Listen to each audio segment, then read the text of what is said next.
waxaa daawanaysa telefishinka qaranka Soomaaliland uu diyaariyay documentary film ka hadlayay marxaladii ay soo martay shirkadaasi isgaarsiinta ee markaasi Telesom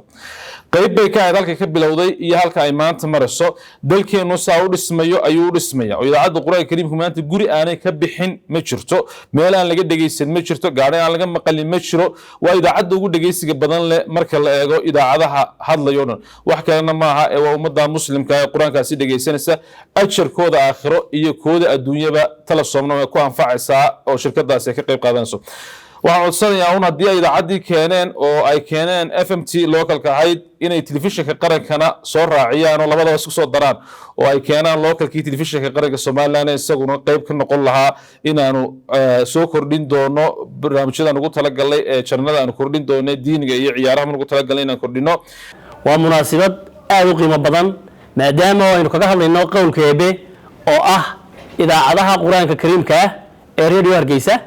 oo runtii aynu oran karno waxay bulshada ugu jiraan tiir muhiima ama adeeg muhiima ayay u hayaan iyadoo runtii la aasaasay ama maxaan ku rahay markii ugu horeysay la daafuray ahayd idaacadda Quraanka Kariimka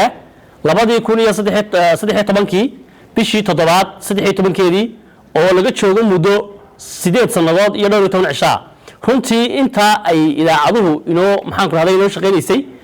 waxaynu kaga nasanay wax badan waxay noo qabteen hawl badan waxay noo galeen kaalin muhiima oo runtii aynu bulshadu ay aad ugu baahnayd mas'uuliyiinta inagala jooga iyo guud ahaanba shirkadda Telesom oo runtii noqotay shirkaddii ugu horeysay ee ka soo jawaabtay codsigii aynu ka wasaarad ahaan u diray ee ahaa inay naga taageeraan dhinaca FM-yada ee idaacadda Quraanka Kariimka runtii shirkadda Telesom aad iyo aad baan ugu mahad celinaya maadaama ay agaasimihii idaacadaha oo wax badan ay naga gacan siiyaan naga taageeraan haday tahay taawarada maxaan ku raahdaa idaacadda Quraanka Kariimka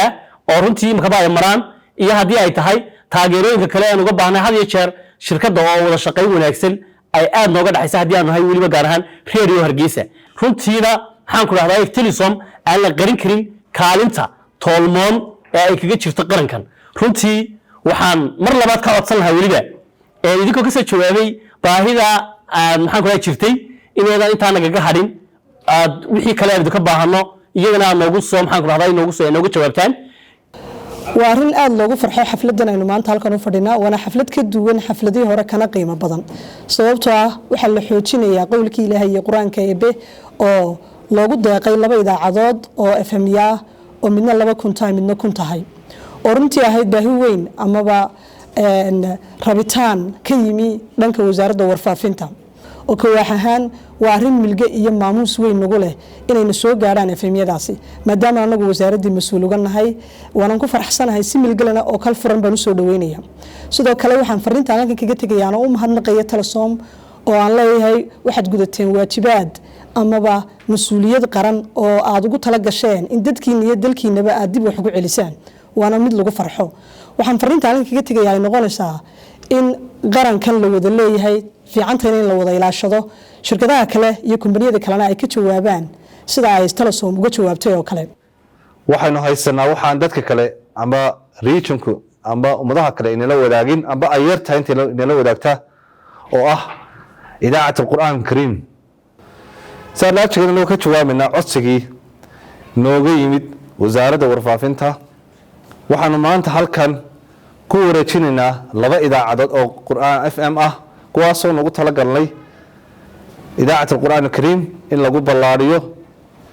si ay u gaadho meel kastoo ka mid ah geeyeena waxaana ay labada idaacadood ay iskugu jiraan mid 2,000 oo watt ah iyo mid 1,000 watt ah oo sidoo kale ka dhawaajiyay midna Hargeysa la dhigi doono midna gobolka Togdheer la dhigi doono kuma koobna manaha markii koowaad idaacadda Quraanka Kariim ama wasaaradda warfaafinta aanu gacan ka geysano laakiin waa wax horena u soo jiray siina jiri doona idaacadda Quraanka Kariim waxay saaran tahay amba ku shaqeysaa dhammaan taawarada dhulka kala gedisan ee gobolada dalka yaala ee shirkadda Telesom leedahay waxaana ay noqon doontaa inaanu taageerada mar walba sii wadi doono isla markaana haddii TV tahay Quraan lagu soo kordhinayo iyo haddii tahay idaacadda horumarinteeda labaan ka soo shaqeyn doono waana mas'uuliyadna saadan shakhsi ahaan iyo wadar ahaan labadaba waana dhaqankeygina lagu yaqaanay bulshada taageeradooda haddii caafimaad tahay iyo haddii waxbarasho tahay iyo haddii wado tahay intaba iyo haddii adeeg intaba tahay waxaan aan leeyahay idaacadda waxaanu ugu talagalnay qur-aanka kariimka wasaaraddana saasaan ugu wareejinaynaa waana mahadsantiid asalaamu calaykum raxmatullahi barakaatu runtii farxad bay noo tahay maanta halkan inaynu kala wareegno waxyaabo muhiim u ah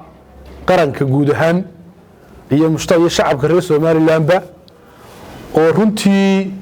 aanu doonayno halkan inaynu kula wareegno ambaba aanu codsi aanu u dirnay shirkadda Telesom oo aanu ka dalbanay inay nagala qayb qaadataan fidinta aayadaha quraanka kariimka ah ee famiyadii iyo qalabkii quraanka gudbinayay ee laga dhageysanayay guud ahaan gobolada kala duwan ee dalka codsiga iyo baahida ay naga soo aan ka dalbanay ay naga soo ajiibeen marka koowaad Telesom shirkadda waanu uga mahad celinaynaa waana ku mahadsantiin baanu leenahay mar labaad qalabkan ee famiyada ah runtii waxaan ugu talagalay laba gobol oo caasimadda Hargeysa ama gobolka Maroodijeex iyo gobolka Togdheer magaalada madaxdiisa Burco waan ugu talagalay famiyada yaala ay capacity-ga ay lahaayeen aad runtii uu hooseeyay waan ugu talagalay in meelo ka fog meelihii aayadda quraanka kariimkii ay gaari jirtay meelo ka fog ka durugsan in la gaarsiiyo marka qalabyadan aan maanta la wareegayno waxa weeyaan labada FM ee labada gobol ugu kala talagalay runtiina ka forgarayn doonta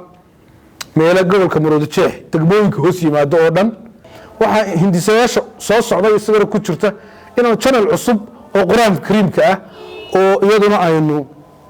quraanka laga dhageysto oo TV-ga qaybtiisa quraanka kariimka ah sida ilaacadu FM barnaamijyo quraan buu leeyahay TV-ga inuu quraan iyo barnaamij labadaba u yeeshana iyaduna aanu hindisaha iyo qorshayaasheeda dhow ee soo socda inay ku jirto aad iyo aad bal mar labaad iyo mar saddexaad ba shirkadda Telesom anigu mahad celinayo